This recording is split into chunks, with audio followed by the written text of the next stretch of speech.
All right, so I want to welcome everybody back to African American or Black American Studies with me, the forecast, on the 13th session.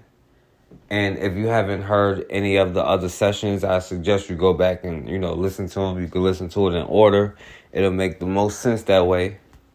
And I gotta say, I appreciate everybody who support me doing this. It's definitely hard and takes time to do these kind of things. So I appreciate all the love and support y'all show me. It give me the motivation to keep going and to finish it. And again, I suggest everybody put out a course in whatever they feel is important. If it's science, math, recognizing patterns or whatever it may be, right? Try to put out some informational videos that will help the next generation, or at least a curriculum may or may not be able to get built off of. You know what I'm saying? So last time we left off with talking about the Haitian Revolution and Toussaint getting caught up with the French, trying to become a Frenchman and ally with them. But after he died in prison, that's when Jean-Jacques Dessalines took over. Now, we got to understand around this time here in America, that's when Congress moved from Philadelphia down to Washington, D.C. And this was in 1801. For those of you who know something of the African American icons made popular by Black History Month, how much do you know about them as three-dimensional people? What were their likes and dislikes, their weaknesses, as well as the strengths and accomplishments we have come to admire? Imagine Benjamin Banneker, a black in the 1700s, becoming a self-taught surveyor who played a pivotal role in planning the layout of our nation's capital and inventing a clock in 1753. In 1791 alone, he completed the survey of Washington, D.C., published his first almanac, and stepped outside of his own personality to tell Thomas Jefferson and the Founding Fathers just how wrong they were to ignore the rights of blacks. A classic example of speaking truth to power. Now, in America, they heard about the revolution like everybody else, and they were afraid that black people were going to link up with them and go even harder than they already were in America. And it's no coincidence that as soon as they moved Congress or around the same time, that Maryland and D.C. adopted the Virginia slave codes that had already been established.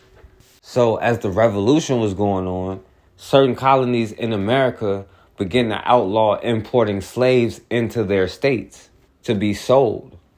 Now understand, just because they banned slaves from being imported into the state doesn't mean that slave owners couldn't bring their slaves with them into the state.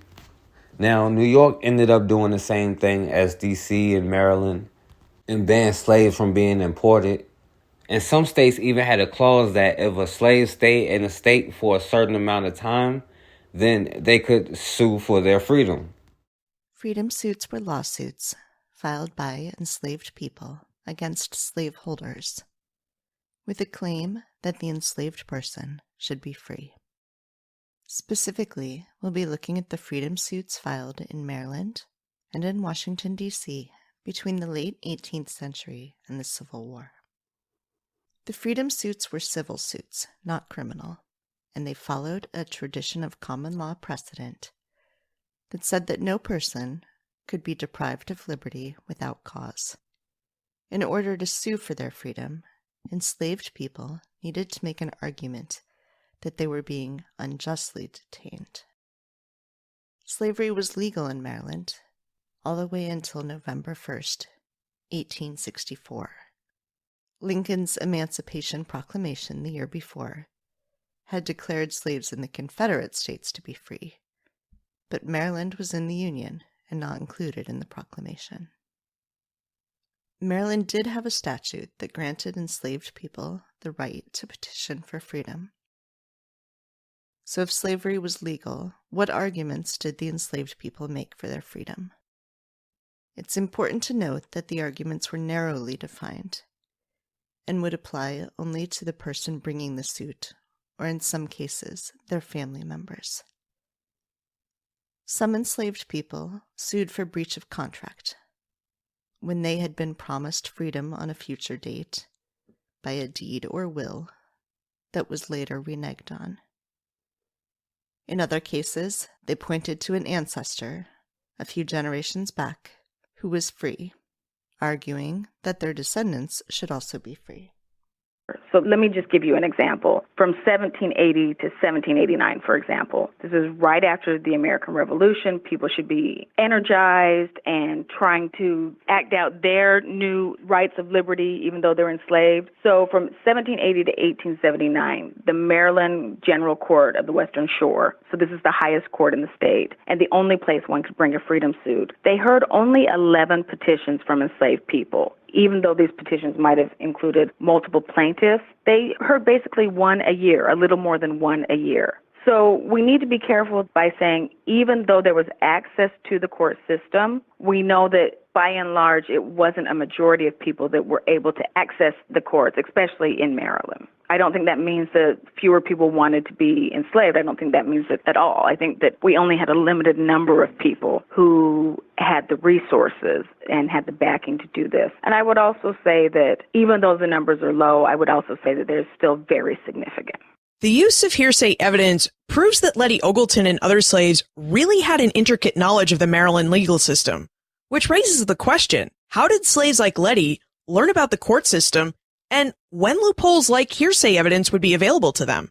You know, I think this is a question that could apply to any place in the South. Enslaved people were very, very crafty. They learned how to read. We know that Frederick Douglass learned how to read. We know that Nat Turner knew how to read. We're not sure if Charity Folks knew how to read. But what I will say about Charity Folks is that her owner, John Rideout, was a lawyer. So given the fact that there were manumission documents executed for her family, I would say that Charity Folks gleaned some type of legal education just from being in the house with John Rideout. They also had free black counterparts that were sending them information. You know, the way that the cities and the towns of Maryland were organized, you could have an enslaved person living right next door to a free black person. So I think that this is a case of extensive networks, be it abolitionist networks, be it networks within certain families, enslaved families that might be owned by particular owners. So there was a lot of negotiations we actually can't see. Let's return to Charity Folks' story. We know that she was a slave owned by the Rideout family and that Mary Rideout manumitted her in 1797. Jessica, what was Charity's life like after manumission? What's very interesting is that Charity Folks, you would think, walked into freedom and started a brand new life. In some sense, she did. She walked into freedom with the most tangible piece of property that African Americans had, and that was their family. You know, we would hope it would be a wonderful rags to riches story. The way that the laws were shaped in Maryland, free blacks still had to show a proof of income, right? We're still dealing with these laws of sufficiency, as I call them, or self-sufficiency. The irony that enslaved people labored since the inception of the colony, and then they were freed, and they were perceived to be a problem. So these laws of self-sufficiency meant that free blacks still had to produce a livelihood. So Charity Folks actually continued to work for the Rideouts. The difference is she was paid. So when you think about that, you also want to think about what it must have been like to be free but find yourself in the same condition. And I don't know if it would be liberating or frustrating. Now, in one case, Sylvia versus Coryell, a black woman, Sylvia, was able to successfully sue for her freedom. Now, Sylvia was born into slavery, and at the age of 10, her enslaver sent her up north to take care of his mom. Now, think about that. They sent a 10-year-old little girl up north to take care of his mother for whatever reason. But then after 3 years, I guess the old white chick died or something, or I don't know. But after 3 years, she was sent back down to Virginia still as a slave. Now, a couple years later, when she got older, she realized that her time up north in New Jersey gave her the right to sue for her freedom. And in her freedom suit, she argued that since she was in New Jersey for 3 years, she was entitled to her freedom, and she actually won the case. And her enslaver was forced to let her go. Now, there's a few things that we do have to keep in context when we talk about, these freedom suits. Sometimes people made decisions, or sometimes they may have to leave family members, or not everybody that they want to bring with them can come along with them. And we got to understand that since good old George Washington passed the fugitive slave law, free black people were not safe anyway, right? Unless they were armed and protecting themselves, because they were kidnapping many people, especially children. Now, as for Mississippi at that time, a bill was introduced that would have prohibited slaves from being imported into the state, but of course they rejected it. Now, again, a lot of the goals for these proposals and these laws to ban the importation of slaves into their state was because of what was going on with the Haitian Revolution, along with other revolutions throughout America. And they did not want black people communicating or slaves having the ability to travel and communicate with other slaves. Just like the hero, the brother, Gabriel Prosser, he was able to move around and talk to a lot of people. He was able to get news and information from other people. He knew what was going on with the Haitian Revolution. And that brother was able to build a massive following. And of course, they were terrified and paranoid that, black people would go around talking and uniting with each other. But still, anyway, with Mississippi, they was like, forget all that. You know what I'm saying? We need this money. We need these slaves. And we got all these cotton fields. So even though that was the paranoia, for Mississippi, I guess it was the money first, A few American colonies took steps to outlaw slavery. And shortly after the American Revolution, the newly formed United States banned the importation of slaves. By the late 18th century, slavery was on the decline. But with the invention of the cotton gin, it changes everything. Cotton became king. And what happened was a transformation of this western frontier. People are moving here in droves. Slaves are being moved from the upper South, Virginia, North Carolina, Maryland, South Carolina, and they're being moved downward. And literally the complexion of Mississippi changes and becomes the blackest state of the Union. By 1860, Mississippi's enslaved outnumbered its citizens who were free. You have a state that has a huge population of enslaved people, and that's one of the enduring legacies, in fact, to this day, that Mississippi is the only state that has a black population of almost 40%. This comes directly because of the popularity of cotton and also the success of this cotton crop. Most of the slaves in Mississippi would have been employed on cotton plantations. Cotton was the engine that drove Mississippi's economy, and the most valuable employment for slaves was as field hands. Most slaves toiled in the fields of big plantations in Mississippi, but slaves really worked everywhere. There were domestics, there were slaves that worked in industry and in factories. They could be found building railroads, working on riverboats. There were slave artisans, craftsmen of all kinds. You could find slaves working almost everywhere in almost every industry in Mississippi in 1860.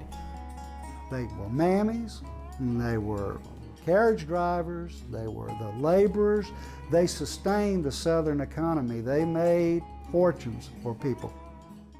Now, with Dessalines taking over, he didn't have this desire to be French and really wasn't worried about being accepted by them. His only goal and mission was freedom. Now, by this point in the revolution, right, even though a lot of the mulattoes had this superiority complex, right, where they still wanted to reinstate slavery, but with them being the slave owners, and that the fully black people were under them. And in reality, they just wanted to be accepted by their other side, their other half. But by this point, they realized they weren't being accepted, and they had to unify with black people in order to get them out of there, or they would all be killed or enslaved. So they formed a new militia, and started to put their energy towards getting the French off the island using guerrilla warfare tactics when they attacked them. And then when they found out slavery was reinstated in Guadeloupe, they was pissed off and determined to fight even harder. France had freed the enslaved in 1789, and they had lived free for 8 years until Napoleon decided to re-enslave them. The result was massive uprising throughout the French colonies. Solitude, female warrior. Solitude, only 30 at the time and pregnant, had managed to organize a group and escape to the Maroon outpost in the hills. Louis Dogas was a mulatto who was born free and was trained in military strategies. He believed Napoleon had betrayed the people and vowed to fight to the death to defeat him. He led an uprising of 800. Solitude had convinced her people to join with Dogas. They were cornered in a military fort. They lured the French into the fort and set off gunpowder, killing themselves and 400 French soldiers. Under Napoleon, 10,000 Guadeloupeans were killed. Solitude lived and was later tried and convicted. She was executed the day after her baby was born. The baby became the property of her owner. Now understand, there was black people coming from all over the world to help the Haitians fight, including black people from America that managed to make it out there. And not only that, nature joined in and helped them too. And a lot of the French soldiers started getting yellow fever and dying. And the French weren't the only one dying from yellow fever. Right? A lot of the other Europeans that was there also got yellow fever and died. Now, in St. Louis, in a place in Haiti, St. Louis, an all-black militia joined the revolution, and they were able to take over the city real quick. Now, the French tried to fight back by killing every black and mulatto person they could find, and usually it was just the people who weren't involved at the time. And the French started claiming they were going to hunt down every Negro and kill them. But it was too many Haitians joining the revolution, ready to fight. Now, this clown, the French General Leclerc, he also caught yellow fever and died. But before he did, he wrote to Napoleon Bonaparte that he believed the only way they get the island back was to kill everybody and import more slaves just to start over. And before he died, he recommended a general named Rochambeau to take his place. Now, he called this dude Rochambeau a quote-unquote person of integrity and a good military man. But even some of the Europeans and French said this dude was just brutal. But he was perfect for the job because he hated both Negroes and mulattoes. And then when Rochambeau showed up, he used the mulattoes wanting to be accepted by their other half, kind of that desire to be treated as equal against them, just to send a message to everybody. And a French general who hated both blacks and mulattoes called Rochambeau. He was going to teach the mulattoes a lesson. That I hate you just as much as I hate the blackest of the blacks. So he gave a gala party for the wives of the mulatto generals. At the end of the party, he said, I have some presents for you, ladies, in some boxes. So go in the room and open the boxes. It was the heads of their husbands. He had cut their heads off to show you I have just as much contempt for you yellow niggas as I've got for the blackest of the blacks.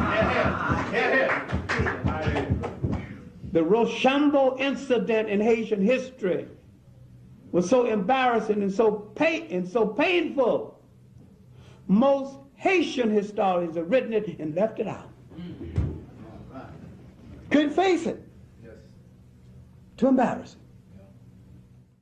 So when Rochambeau took over, He asked for like 35,000 troops to come in and commit genocide on the Haitians. He also imported attack dogs that was bred to come in and hunt down black people. They said that they only ate the flesh of black people. And even in the cases where the Haitian troops did surrender, they showed no mercy. In some cases, they buried men and women alive. In other cases, they set them on fire or drowned them or even boiled them alive. And Rochambeau even killed the black people that was on his side, the black people that tried to go align with him and I don't know why, try to be his friend or whatever it is. But he killed them along with the Haitians by burning sulfur in the hulls of ships. I guess while they stood guard for them, guarding the other Haitians, they got killed right along with them. But by then, it was too little too late for the French because the average citizen was involved in the fight, using guerrilla warfare tactics to take them out, to decimate their troops. And on top of that, the French was plagued by disease. They was running out of money, troops, supplies. And even when they tried to make a final stand, it failed. And everything that Rochambeau did, Dessalines responded in kind. For every one black soldier that was killed in the revolution, he hung one French soldier. But then, news arrived from the nearby colony of Guadeloupe. Napoleon had reinstated slavery.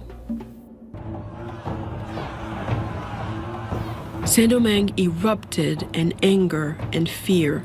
Dessalines quickly broke from France. One more time, the former slaves of Saint-Domingue took to the field against European armies.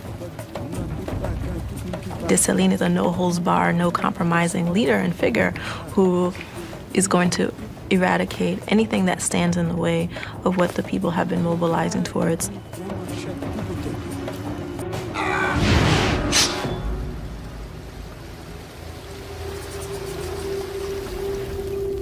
One fleeing white, Pierre Chazot, paused on a mountaintop to observe the devastation.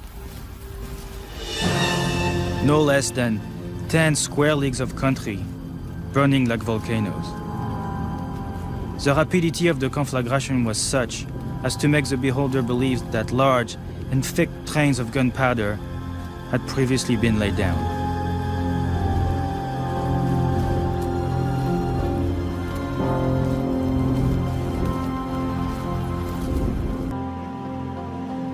Dessalines' scorched earth tactics worked. In 1803, the French army was finally driven out.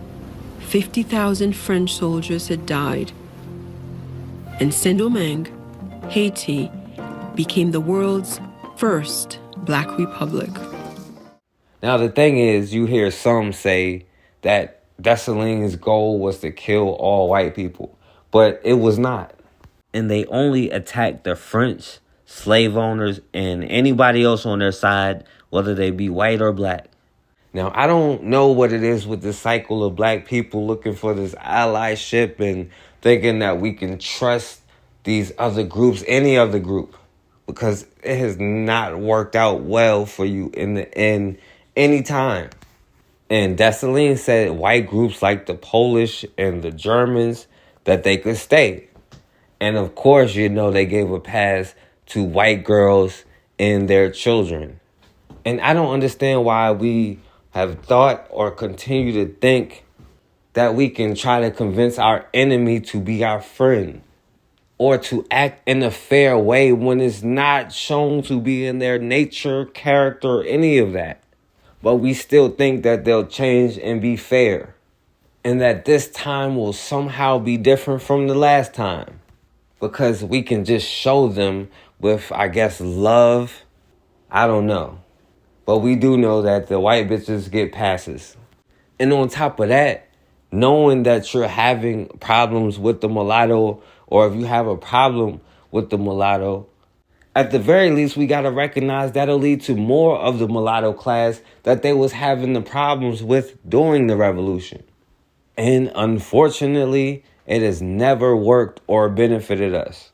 This only got worse the following year in 1802, when many of the Polish legions were shipped out to Haiti, of course very far away from Poland and not really connected to re-establishing an independent Polish kingdom, which had been their aim in the first place, or rather a republic, because they were fighting for Napoleon. And also because many of the crack French troops had been spared from going to the Caribbean, so Napoleon thought he would simply use his lesser Polish soldiers to go and fight there, as well as some Swiss and German mercenaries. The casualty rates were absolutely atrocious for the Poles. Of around 5,280 that went, only 1,280 would actually survive both the journey and the fighting on Haiti. Many of those who died of tropical diseases such as yellow fever being a big killer, as well as of course in combat against the Haitian rebels themselves. And it's at this juncture that the famous story of the Poles defecting from the French army and joining with the Haitian rebels, that this occurs. There is some debate as to how many of the Poles actually switched sides, and there are varying accounts. Some scholars have suggested that in fact it was probably only a few hundred, but considering the fact that so many Poles died of disease and that it was a 1 in 5 chance of surviving, several hundred of that remaining 1,000 is quite a large number nonetheless. Furthermore, it's quite possible that Polish commanders returning to Europe after the completion of the Haitian campaign, which was unsuccessful for the French, downplayed the number of Poles who defected to the rebel side, because of course they didn't want to besmirch the name of the Polish legions upon returning, as ultimately they wanted the French to grant them their independence. What's interesting is that around 400 of the soldiers, presumably the ones that switched sides to the side of the Haitians during the conflict, stayed in Haiti at the conclusion of the Haitian Revolution against the French, and they were actually expressly spared from the massacre of whites, largely Frenchmen, who remained in Haiti following the campaign that was perpetrated by the victorious Haitian army. And in fact, in the Haitian Constitution of 1805, there are some very interesting articles. Now, article number 12 reads that no white man of whatever nation he may be shall put his foot on this territory with the title of master or proprietor, neither shall he in future acquire any property therein. However, in the following Article 13 we read, the preceding article cannot in the smallest degree affect white women who have been naturalized Haitians by government, nor does it extend to children already born, or that may be born of the said women.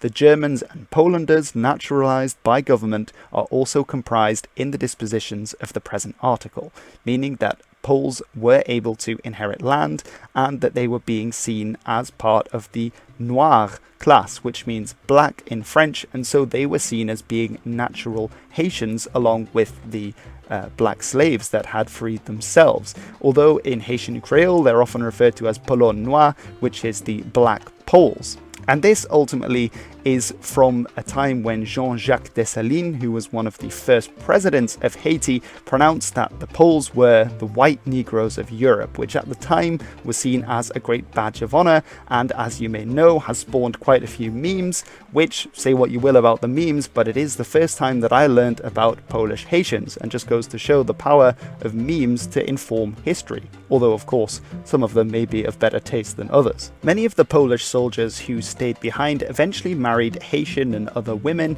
and created a small and often somewhat separate community from other Haitians, or in saying that retained a certain level of Polish identity among their new Haitian identity as well, many of them settling in the town of Cazale, which probably comes from the Polish Kaj Zalewski, this meaning the house of Zalewski, Zalewski being quite a common Polish surname.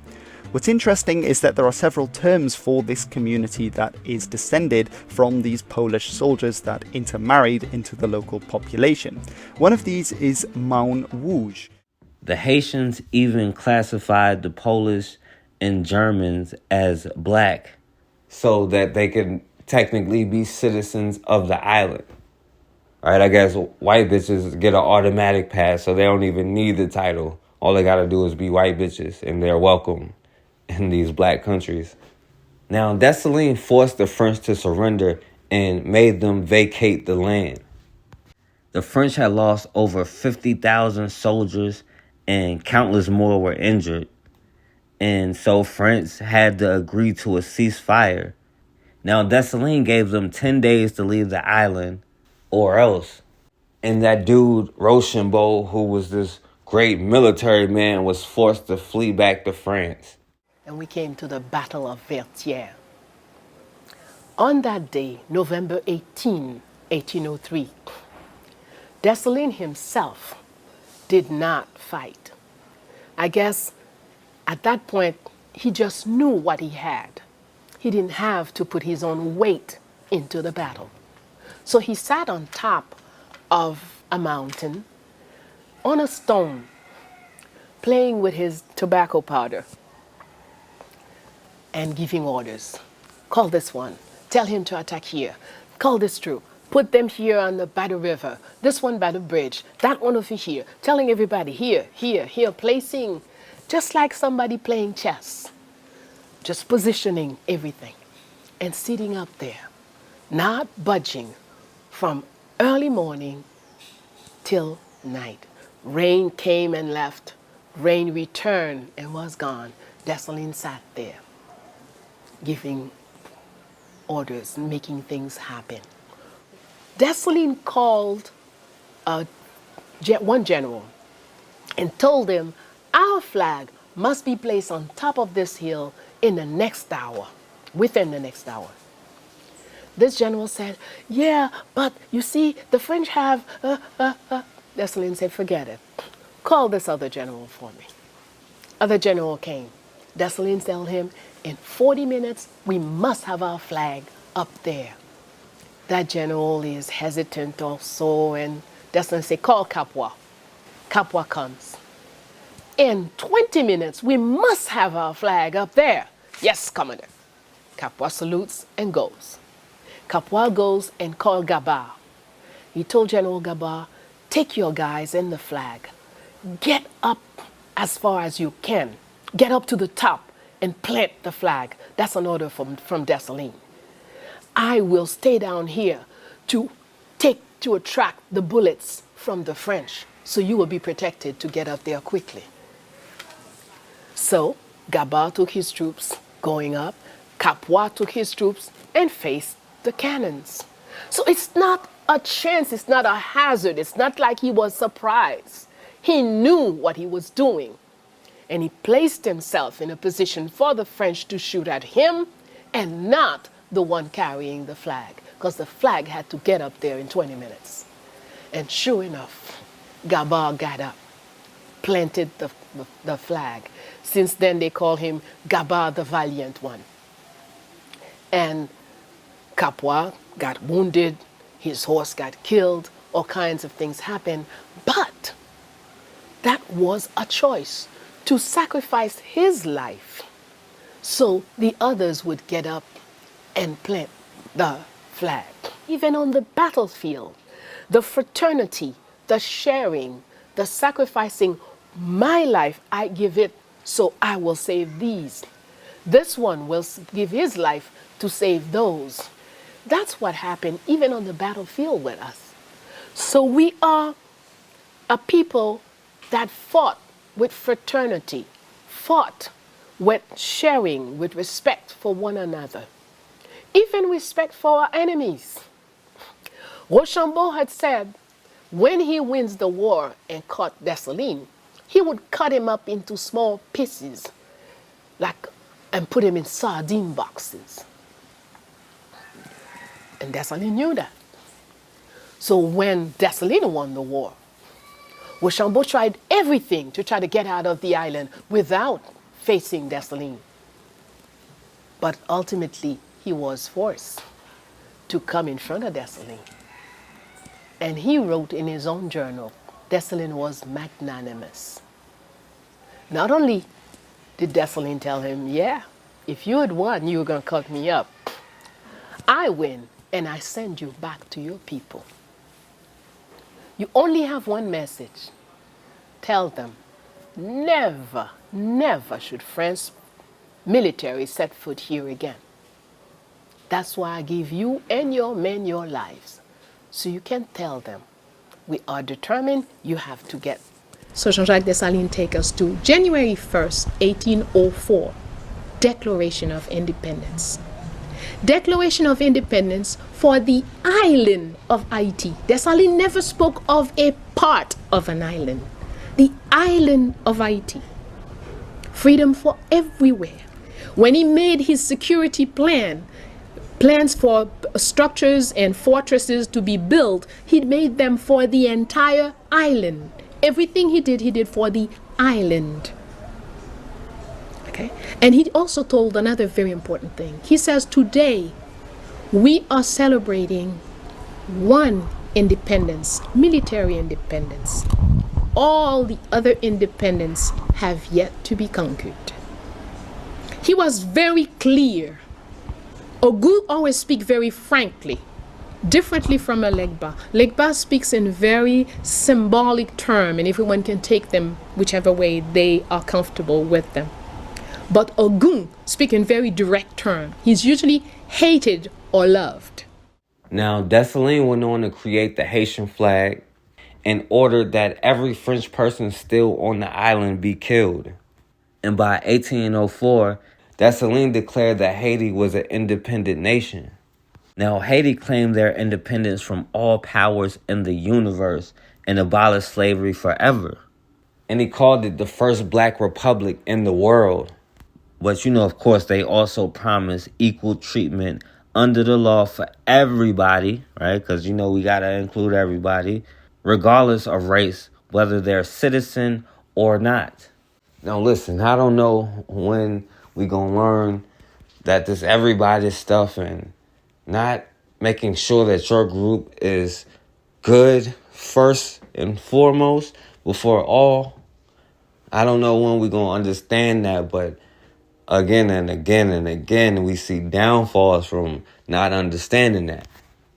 But, of course, they did welcome every black person from around the world and promised them freedom and citizenship, which is very important to remember because, they did fight this revolution and said that black people all over the world was welcome to come and they would be free and they could be citizens.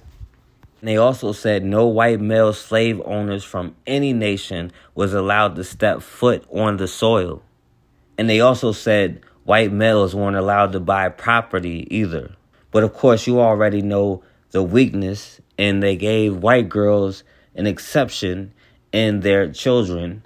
But what's new, right? And so white girls don't even have to call themselves black, but they can own property and do everything else.